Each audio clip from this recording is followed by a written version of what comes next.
ನಮಸ್ಕಾರ ವೀಕ್ಷಕರೇ, ತಮ್ಮೆಲ್ಲರಿಗೂ ದ ಕಸ್ಪ್ ಪೀಪಲ್ ಯೂಟ್ಯೂಬ್ ಚಾನಲ್ಗೆ ಸ್ವಾಗತವನ್ನು ಕೋರ್ತಾ ಇವತ್ತಿನ ಸಂಚಿಕೆ ನಾನು ಮಾಡೋಕ್ಕೆ ಹೊರಟಿರೋದು ದಶಾದಲ್ಲಿ ಬರುವಂತಹ ಎಲ್ಲ ಗ್ರಹಗಳ ಪರಿಚಯ.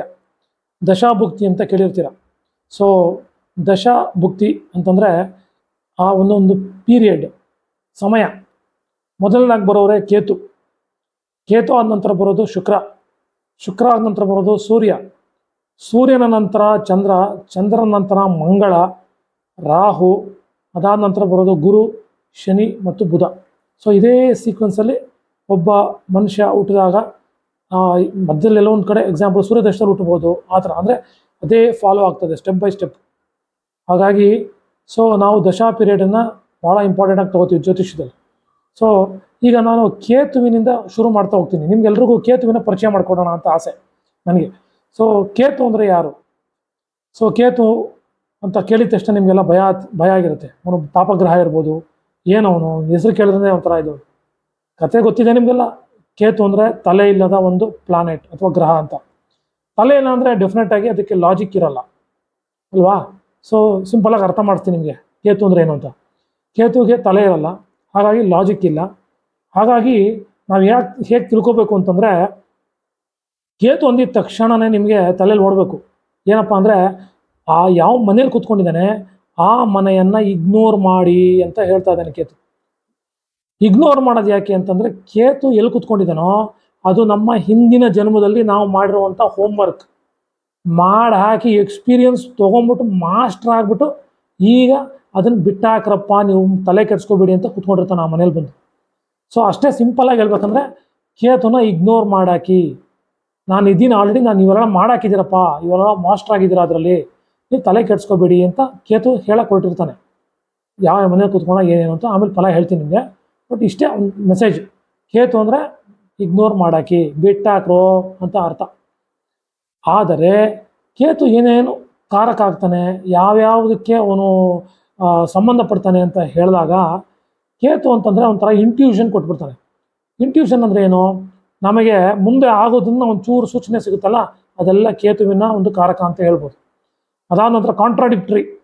ಎಕ್ಸಾಂಪಲ್, ಇದು ಮಾಡಲ್ಲ ಅದು ಮಾಡಲ್ಲ, ದ್ವಂದ್ವ, ಕರೆಕ್ಟಾಗಿ ಇದು ಮಾಡೋಕ್ಕೆ ಬರಲ್ಲ, ಏನು ಮಾಡೋದು ಹೀಗೆ. ಅದು ಸಹ ಕೇತುವಿನ ಒಂದು ತಲೆಯಲ್ಲಿರೋದ್ರಿಂದ ಲಾಜಿಕ್ ಅಪ್ಲೈ ಮಾಡೋಕ್ಕೆ ತಲೆ ಓಡ್ಸೋಕ್ಕಾಗಲ್ಲ. ಹಾಗಾಗಿ ಕಾಂಟ್ರಾಡಿಕ್ಟ್ರಿ ಆಗಿ ಉಳ್ಕೊಳ್ಳುತ್ತೆ, ದ್ವಂದ್ವವಾಗಿ ಉಳ್ಕೊಳ್ಳುತ್ತೆ. ಆಯಿತಾ? ಮತ್ತು ಬಗೆಹರಿಯದ ಸಮಸ್ಯೆಗಳಿರ್ಬೋದು, ಗುಪ್ತ ವಿಚಾರ ಇರ್ಬೋದು, ಅಥವಾ ಗುಪ್ತ ಜ್ಞಾನ ಅಥವಾ ಗುಪ್ತ ಜಾಗಗಳು, ನಿಗೂಢವಾದ ಜಾಗಗಳಿರ್ಬೋದು.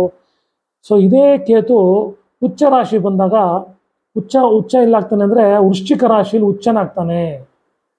ವೃಶ್ಚಿಕ ರಾಶಿಯಲ್ಲಿ ಕೇತು ಉಚ್ಚ ಆಗ್ತಾನೆ. ಯಾಕೆಂದರೆ ಅದು ನಿಗೂಢವಾದ ಸ್ಥಾನ. ಅಲ್ಲಿ ಶುಕ್ರಂಗೆ ಒಂಥರ ಹೆಡ್ ಆಫೀಸ್ ಇದ್ದಂಗೆ, ನಾನು ಸೂಪರಾಗಿ ಕೆಲಸ ಮಾಡ್ಬೋದು ಅಂತ ಅವನು ಒಂದು ಗ್ರಹದ ಒಂದು ವಿಚಾರ. ಹಾಗಾಗಿ ವೃಶ್ಚಿಕ ರಾಶಿಯಲ್ಲಿ ಕೇತು ಉಚ್ಚನಾಗ್ತಾನೆ. ಮತ್ತು ನೆಗ್ಲಿಜೆನ್ಸ್ ಅಥವಾ ಅಸಡ್ಡೆ ಅಂತ ಕರಿತೀವಿ ಕನ್ನಡದಲ್ಲಿ. ಸೊ ಅದಕ್ಕೂ ಸಹ ಕೇತುನೇ ಕಾರಕ. ಮತ್ತು ಯಾರಾದರೂ ಹಠ ಜಾಸ್ತಿ ಮಾಡ್ತಾ ಇದ್ದಾರೆ ಅಂದರೆ, ಹಠ ಕೊಡೋದು ಯಾರು ಅಂದರೆ ಕೇತುನೇ. ಮತ್ತು ರಿಸರ್ಚು ತುಂಬ ತಲೆ ಕೆಡಿಸ್ಕೊಂಡು ಅದನ್ನೇ ಮಾಡ್ತಾ ಇರ್ತಾರೆ. ರಿಸರ್ಚ್ ಮಾಡಿದ್ದನ್ನೇ ಮಾಡಿಕೊಂಡು ಅದನ್ನು ನೋಡಿಕೊಂಡು ಮುಂದಕ್ಕೆ ಹೋಗ್ತಾ ಇರ್ತಾರಲ್ಲ, ಅದೂ ಸಹ ಕೇತುವಿನ ಕಾರಕ. ಮತ್ತು ಇಂಟ್ರಾವರ್ಟ್, ಯಾರಾದರೂ ಒಬ್ಬರು ಒಂಥರ ಒಳಗೆ ಒಂಥರ ಯೋಚನೆ ಮಾಡ್ಕೊಂತ ಇರ್ತಾರಲ್ಲ, ಅದೆಲ್ಲ ಸಹ ಇಂಟ್ರಾವರ್ಟ್ ಅಂತ ಕರಿತೀವಿ ಇಂಗ್ಲೀಷಲ್ಲಿ. ಅದು ಕೂಡ ನಮ್ಮ ಈ ಒಂದು ಕೇತುವಿನ ಕಾರಕಕ್ಕೆ ಸೇರುತ್ತದೆ. ಸ್ಪಿರಿಚುವಲ್, ಆಧ್ಯಾತ್ಮಿಕದ ವಿಚಾರಗಳು ಬಂದಾಗ ಅದೂ ಸಹ ಎಲ್ಲ ಮನೆಗಳಲ್ಲೂ ಎಲ್ಲಿ ಕೂತ್ಕೋತಾನೋ ಆ ಜಾಗದಲ್ಲಿ ಆಧ್ಯಾತ್ಮಿಕತೆಯನ್ನು ಹೆಚ್ಚು ಮಾಡಿಬಿಡ್ತಾನೆ. ಒಂದನೇ ಮನೆಯಲ್ಲಿ ಕೂತ್ಕೊಂಡ್ರೆ ತನಗೆ ತಾನೇ ಒಂದು ಸ್ಪಿರಿಚುಯಾಲಿಟಿ ಅಥವಾ ಆಧ್ಯಾತ್ಮಿಕ ಕಡೆ ಒಲವು ತೋರಿಸೋದು. ಎರಡನೇ ಮನೆ ಅಂದಾಗ ಕುಟುಂಬಕ್ಕೂ ಒಂದು ರೀತಿ ಆಧ್ಯಾತ್ಮಿಕದಲ್ಲಿ ನೋಡುವಂಥದ್ದು, ಆ್ಯಂಗಲಲ್ಲಿ ನೋಡುವಂಥದ್ದು, ಈ ಥರ. ಮತ್ತು ಇವನಿಗೆ ಜಾತಿ ಭೇದ ಭಾವ ಅನ್ನೋದಿರಲ್ಲ ಕೇತುವಿಗೆ. ರಿಲಿಜಿಯಸ್ ಅಂತ ಒಂದು ಗ್ರಹ ಅಲ್ಲ, ನಾನ್ ರಿಲಿಜಿಯಸ್ ಅಂತ ಕರಿಬೋದು ಇವನು.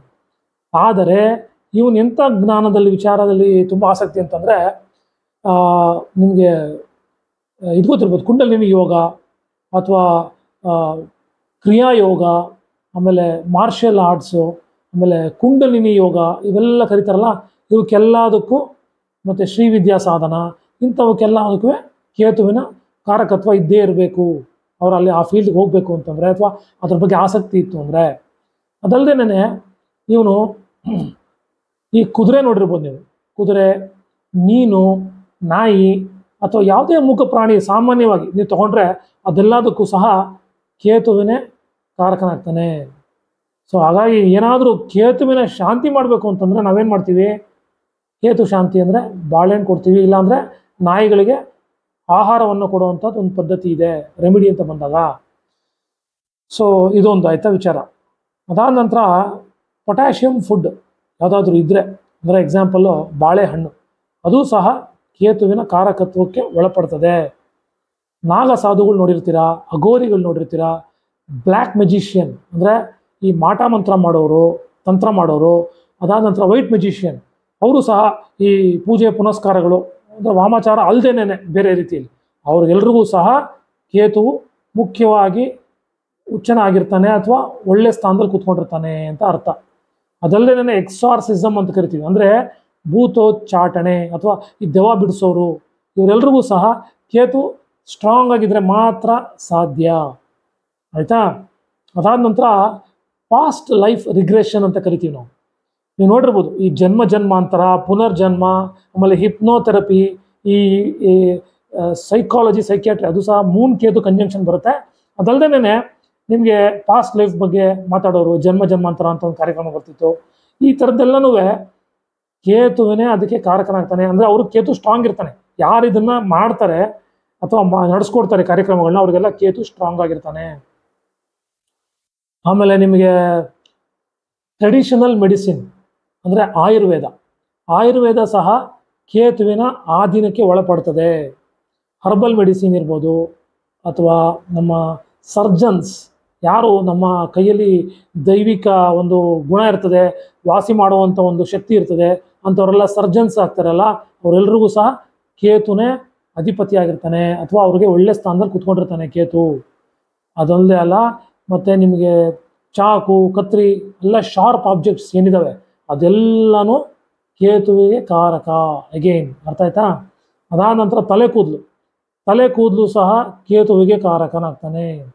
ಸೊ ಕೇತುವಿಗೆ ಶಾಂತಿ ಮಾಡಬೇಕು ಅಂದರೆ ಕೆಲವು ಸರಿ ನಾವೇನು ಮಾಡ್ಬಿಡ್ತೀವಿ, ರೆಮಿಡಿ ಹೇಳುವಾಗ ನೀವು ತಿರುಪತಿಗೆ ಹೋಗಿ ತಲೆಯನ್ನು ಕೊಡಿ. ಈ ದಶಾಭುಕ್ತಿಯಲ್ಲಿ ನಿಮಗೆ ಕೇತು ಚೆನ್ನಾಗಿಲ್ಲ, 12ರಲ್ಲಿ ಕೂತ್ಕೊಂಡಿದ್ದಾನೆ ಅಥವಾ 6, 8 ಈ ಥರ ಕೂತ್ಕೊಂಡಾಗ ನಾವು ಅವ್ರಿಗೆ ಹೇಳಿ ಕಳಿಸ್ತೀವಿ, ದಯಮಾಡಿ ನೀವು ತಲೆ ಕೂದಲನ್ನ ಕೇಶಮುಂಡನ ಮಾಡಿಸ್ಕೊಳ್ಳಿ ಅಂತ ಹೇಳ್ತೀವಲ್ಲ. ಅದು ಯಾಕೆ ಅಂತಂದರೆ ಕೂದಲು ಸಹ ಕೇತುವಿಗೆ ಕಾರಕ. ಅವನನ್ನು ಕೂದಲು ಕೊಟ್ಟಾಗ ನಮಗೆ ಶಾಂತಿ ಆಗ್ತದೆ, ಕೇತು ರೆಮಿಡಿ ಆಗ್ತದೆ. ಪ್ಲಾನೆಟ್ ಇಂದ ಮ್ಯಾಲೆಫಿಕ್ ಎಫೆಕ್ಟ್ಸ್ ಅಂದರೆ ದುಷ್ಟ ಒಂದು ಗುಣಗಳೆಲ್ಲ ನಮಗೆ ಕೇತುವಿನಿಂದ ಆಗಬೇಕಾಗಿರೋದೆಲ್ಲ ಕಮ್ಮಿ ಆಗ್ತದೆ. ಗೊತ್ತಾಯ್ತಾ.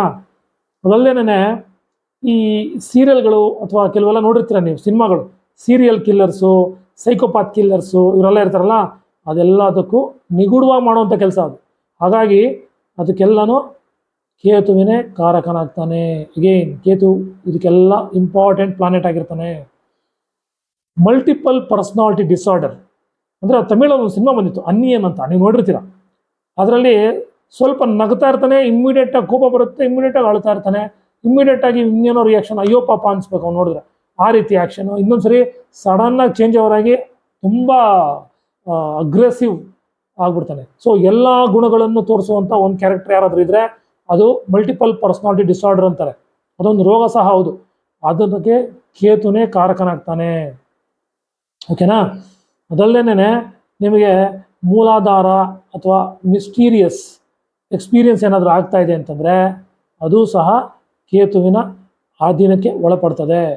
ಸೊ ಇವಿಷ್ಟು ನಿಮಗೆ ಕೇತುವಿನ ಒಂದು ಸ್ಯಾಂಪಲ್ ಕೊಟ್ಟಿದ್ದೀನಿ. ಸೊ ಮುಂದೆ ನಾನು ಮೂನ್ ಅಥವಾ ಕೇತು ಕಂಜಂಕ್ಷನ್ನು ಅಥವಾ ಈ ಸಂಯೋಗಗಳು ಮಾತಾಡುವಾಗ ಡೀಟೇಲ್ ಆಗಿ ಮನೆಗಳ ಬಗ್ಗೆ ಹೇಳ್ತಾ ಹೋಗ್ತೀನಿ. ಅಲ್ಲಿವರೆಗೂ ಇಷ್ಟು ಇನ್ಫಾರ್ಮೇಷನ್ ನೀವು ಮತ್ತೆ ಮತ್ತೆ ರಿಪೀಟ್ ಮಾಡಿ ಕೇಳೋದ್ರಿಂದ ಕೇತು ನಿಮ್ಮ ಒಂದು ಲಗ್ನ ಚಾರ್ಟಲ್ಲಿ ಯಾವ ಕುಂಡ್ಲಿಲಿ ಎಲ್ಲಿ ಕುತ್ಕೊಂಡಿದ್ದಾನೆ ಅಂತ ನೋಡ್ಕೊಂಬಿಟ್ರೆ ಅವನನ್ನು ನೀವೇ ಅಸೆಸ್ ಮಾಡ್ಕೊಂಬಿಡ್ಬೋದು. ನೀವು ಯಾಕೆ ಈ ರೀತಿ ಆಡ್ತಾ ಇರ್ತೀರಾ, ಇದು ನಾನು ಹೇಳಿದ ಗುಣಗಳೆಲ್ಲ ಆ ಮನೆಗೆ ಸಂಬಂಧಪಟ್ಟಿರುತ್ತೆ. 2ನೇ ಮನೆ ಅಂದರೆ ಕುಟುಂಬ, 3ನೇ ಮನೆ ಅಂದರೆ ಬ್ರದರ್ಸು ಅಥವಾ ಎಫರ್ಟ್ಸ್ ಅಂತ ಕರಿತೀವಿ, 4ನೇ ಮನೆ ಅಂತಂದರೆ ತಾಯಿ ಸ್ಥಾನ ಅಂತೀವಿ ಅಥವಾ ಪ್ರಾಪರ್ಟಿ ವೆಹಿಕಲ್ ಅಂತ ಕರಿತೀವಿ, 5ನೇದು ಅಂದರೆ ಮಕ್ಕಳು ಮರಿ, ಅದ ನಂತರ ನಿಮ್ಮ ಒಂದು ಲವ್ ಅಫೇರು ಇವೆಲ್ಲ ಬರುತ್ತೆ, 6ನೇ ಮನೆ ಅಂದರೆ ಸರ್ವೀಸು ಅಥವಾ ಜಾಬ್ ರಿಲೇಟೆಡು ಅಥವಾ ಕಂಟಿನ್ಯೂಟಿ ಇನ್ ಸರ್ವಿಸಸ್ಸು, ಮತ್ತು ಜಗಳಗಳು ಇವೆಲ್ಲ ಬರ್ತವೆ 6ನೇ ಮನೆ ಅಂದರೆ ಅಬ್ಸ್ಟಕಲ್ಸ್ ಬರುತ್ತೆ. 7 ಅಂದರೆ ನಿಮ್ಮ ಒಂದು ಪಬ್ಲಿಕ್ ಜೊತೆ ರಿಯಾಕ್ಷನ್ಸ್ ಇರ್ಬೋದು, ಅಥವಾ ನಿಮ್ಮ ಸ್ಪೌಸು ಪಾರ್ಟ್ನರು ಅವ್ರ ಜೊತೆ ಬರೋಂಥ ರಿಯಾಕ್ಷನ್ಸ್ ಇರ್ಬೋದು. ಅದಾದ ನಂತರ ನಿಮ್ಮ 8ನೇ ಮನೆ ಅಂದರೆ ನಿಮ್ಗೆ ಗೊತ್ತಿದೆ 8 ಅಂದರೆ ಇಷ್ಟು ನಿಗೂಢ ಅಂತ, ಅದಕ್ಕೆ ಪ್ರಿಡಿಕ್ಷನ್ ಮಾಡೋಕ್ಕೆ ಆಗೋದೇ ಇಲ್ಲ. ಅಪ್ಸ್ ಆ್ಯಂಡ್ ಡೌನ್ಸು ಎಲ್ಲ, ಸ್ಟಾಪ್ಸು, ಹಾಲ್ಟು, ಆಮೇಲೆ ಮೂಮೆಂಟ್ಸ್ ಇರಲ್ಲ, ಗ್ರೋತ್ ಇರಲ್ಲ, ಅದು 8ನೇ ಮನೆ ಕತೆ. 9 ಅಂದರೆ ನಿಮಗೆ ಗೊತ್ತಿದೆ, ಒಂದು ಒಳ್ಳೆ ಹೈಯರ್ ಎಜುಕೇಷನ್ ಇರ್ಬೋದು, ಅಥವಾ ಒಳ್ಳೆ ಪ್ರೊಫೆಸರ್ ಇರ್ಬೋದು, ಅಥವಾ ಲಾಯರ್ಸ್ ಇರ್ಬೋದು, ಈ ಥರದ್ದೊಂದು ಹುದ್ದೆಗಳಿರ್ಬೋದು, ಅಥವಾ ದೈವಿಕ ಒಂದು ಅನುಗ್ರಹ ಅಥವಾ ಆಶೀರ್ವಾದ ಅಥವಾ ಲಕ್ಕಿ ಅಂತ ಕರಿಬೋದು 9ನೇ ಮನೆ. ಇದಕ್ಕೂ ಕೂಡ ಅಪ್ಲೈ ಆಗ್ತದೆ. ಇಂಥವ್ರು ಇದ್ದಾಗ ಇದೆಲ್ಲ ಆ ಕೇತುವಿನ ಒಂದು ಲಾಜಿಕ್ನ ಅಪ್ಲೈ ಮಾಡ್ಕೊಳ್ಳಿ. ಸೊ ಅಲ್ಲಿಗೆ ನಿಮಗೆ ಕರೆಕ್ಟಾಗಿ ಅರ್ಥ ಆಗುತ್ತೆ. 10ನೇ ಮನೆ ಅಂದರೆ ಕೆರಿಯರು, ಅಂದರೆ ಅವ್ನು ಹೇಗೆ ಉನ್ನತ ಸ್ಥಾನಕ್ಕೆ ಹೋಗ್ತಾನೆ, ನೇಮ್ ಫೇಮು ಬರುತ್ತಾ ಇಲ್ವಾ, ಹೆಸರು ಮಾಡ್ತಾನ, ಇದನ್ನ ನೋಡೋದು 10ನೇ ಮನೆಯಲ್ಲಿ ನೋಡ್ತೀವಿ. 11 ಅಂದರೆ ನಮಗೆ ಲಾಭ ಸ್ಥಾನ ಅಥವಾ ಒಂದು ರೀತಿ ಗೇನ್ಸ್ ಅಂತ ಕರಿತೀವಿ, ಅದನ್ನು ನೋಡ್ಬೋದು ನಾವು, ಪ್ರಾಫಿಟ್ಟು ಅದೆಲ್ಲ. ಅದೊಂದು 12ನೇ ಮನೆ ಅಂದರೆ ಓವರಾಲ್ ಲಾಸ್ ಅಥವಾ ಮೋಕ್ಷ ಸ್ಥಾನ ಅಂತ ಕರಿತೀವಿ, ಓವರಾಲ್ ಮೋಕ್ಷ ಅದು. ಸೊ ಅದು ಕೂಡ ನಾವು ಇದರಲ್ಲಿ ನೋಡ್ಕೋಬೋದು. ಸೊ ಇದಿಷ್ಟು ನಿಮಗೆ ಕೇತುವಿನ ಒಂದು ಗುಣಗಳನ್ನು ನಿಮಗೆ ಹೇಳ್ಬಿಟ್ಟು ಮನೆಗಳ ಬಗ್ಗೆ ಹೇಳಿದ್ದೀನಿ. ಈಗ ನೀವು ನಿಮ್ಮ ಕುಂಡ್ಲಿಯಲ್ಲಿ ನೋಡ್ಕೊಂಬಿಟ್ರೆ ಕೇತುಲಿದನ್ನು ನೋಡಿಕೊಂಡು ಇಗ್ನೋರ್ ಮಾಡಿ, ಅಂದರೆ ಅದು ಮಾಡೋದು ಬೇಕಾಗಿಲ್ಲ ಅಂತ ಅರ್ಥ. ಕೇತುನ ಟಾರ್ಗೆಟ್ ಮಾಡೋ ಅಗತ್ಯ ಇಲ್ಲ ನೀವು ನಿಮ್ಮ ಲೈಫಲ್ಲಿ. ನಿಮ್ಮ ಲೈಫ್ ಇರೋದೇ, ಈ ಜನ್ಮ ಇರೋದೇ ರಾಹುನ ಟಾರ್ಗೆಟ್ ಮಾಡಿ ಅಂತ ಅರ್ಥ. ಸೊ ಅದಕ್ಕಾಗಿ ನೀವು ಕೇತುನ ಅರ್ಥ ಮಾಡ್ಕೊಂಬಿಡಿ. ಇದೆಲ್ಲ ತಿಳಿಸಿದ್ದನ್ನು ಮತ್ತೆ ಒಂದೊಂದೆರಡು ಸರಿ ವಿಡಿಯೋ ನೋಡಿದಾಗ ನಿಮ್ಗೆ ಅರ್ಥ ಆಗ್ತಾ ಹೋಗುತ್ತೆ ನಾನೇನು ಹೇಳಿದೆ ಅಂತೇಳಿ. ಸೊ ಇಲ್ಲಿಗೆ ಈ ಸಂಚಿಕೆಯನ್ನು ಮುಗಿಸ್ತಾ ಇದ್ದೀನಿ. ಮತ್ತೊಮ್ಮೆ ನಿಮಗೆ ನಾನು ಅದೇ ಆರ್ಡ್ರಲ್ಲಿ, ದಶಾ ಸಿಸ್ಟಮ್ ಆರ್ಡ್ರ್ನಲ್ಲೇ ಪ್ಲಾನೆಟ್ಸ್ ಅಂದರೆ ಗ್ರಹಗಳ ಬಗ್ಗೆ, ಅವರ ಗುಣಗಳ ಬಗ್ಗೆ, ಅವ್ರು ಯಾರು, ಏನು ಎತ್ತ ಅಂತ ಸಿಂಪಲ್ಲಾಗಿ 10 ನಿಮಿಷದ ವಿಡಿಯೋಗಳಲ್ಲಿ ಹೇಳ್ತಾ ಹೋಗ್ತೀನಿ. ಸೊ ನೋಡಿ, ಸಬ್ಸ್ಕ್ರೈಬ್ ಮಾಡ್ಕೊಳ್ಳಿ, ಮತ್ತೆ ನೋಡಿ, ನಿಮ್ಮ ಸ್ನೇಹಿತರಿಗೆ ಎಲ್ರಿಗೂ ಶೇರ್ ಮಾಡಿ ಅಂತ ಹೇಳ್ತಾ ಈ ಒಂದು ಸಂಚಿಕೆ ಕೇತುವಿನ ಬಗ್ಗೆ ಏನು ಮಾತಾಡಿದ್ದೀನಿ ಅದನ್ನು ಮುಗಿಸ್ತಾ ಇದ್ದೀನಿ. ಸೊ ಕೇತುವಿಗೆ ಗಣಪತಿ ಸಹ ನಾವು ಅಧಿಪತಿ ಅಂತ ಕರಿತೀವಿ.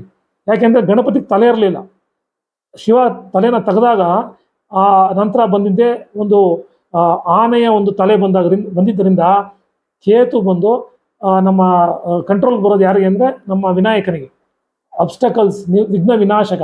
ಸೊ ಅವನನ್ನು ಬೇಡ್ಕೋತಾ ಇವತ್ತು ಕೇತುನ ಪ್ರಾರಂಭ ಮಾಡಿದ್ದೀನಿ. ಹಾಗೆಯೇ ಮುಂದಕ್ಕೆ ಎಲ್ಲ ಗ್ರಹಗಳ ಬಗ್ಗೆ ಹೇಳ್ತಾ ಹೋಗ್ತೀನಿ ಅಂತ ಹೇಳ್ತಾ ನನ್ನ ಇವತ್ತಿನ ಸಂಚಿಕೆ ಮುಕ್ತಾಯ ಮಾಡ್ತಾ ಇದ್ದೀನಿ. ದಯಮಾಡಿ ಸಬ್ಸ್ಕ್ರೈಬ್ ಮಾಡ್ಕೊಳ್ಳಿ ಅಂತ ಹೇಳ್ತಾ ಮತ್ತೊಮ್ಮೆ ನಿಮ್ಮ Prasanna Narayan. Thank you so much. ಧನ್ಯವಾದಗಳು.